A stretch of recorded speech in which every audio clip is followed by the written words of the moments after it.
Medzi najobľúbenejšie postavy Betlehemov, okrem Ježiška, Márie, Jozefa, určite patria exotickí traja mudrci alebo traja králi.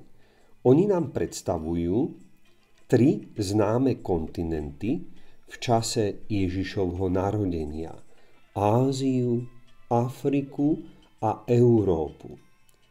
Traja králi prinášajú Ježišovi vzácne dary, ktoré chcú zároveň aj vyjadriť, ako oni chápu novonarodené Jezuliatko, kým je on pre nich.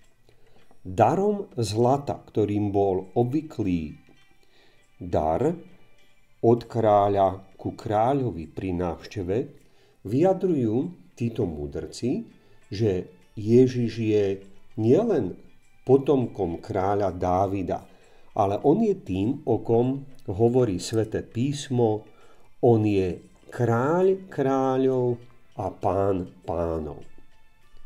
Darom kadidla vyjadrujú, že toto bábätko je aj Božím synom, že má božský pôvod. Kadidlo je živica z určitých stromov, ktorá sa kladie na rozžeravené uhlíky. A pri spalovaní tejto živice, tohoto tymiánu, sa uvoľňuje voňavý dym, ktorý z oltárov stúpa nielen ku streche chrámu, ale stúpa až rovno do nebies. A preto symbolizuje modlitbu, preto symbolizuje uznanie Boha, ktorý je nad všetkým.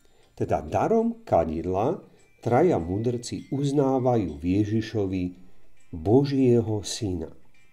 Darom mirhy, mirha bol balzamovací pochovávací olej, zároveň vyjadrujú aj to, že toto je nielen kráľ kráľov, pán pánov a Boží syn, ale aj skutočný človek, ktorý sa narodil, ktorý zomrie a ktorý, čo oni ešte nevedeli, aj vstane z mŕtvych.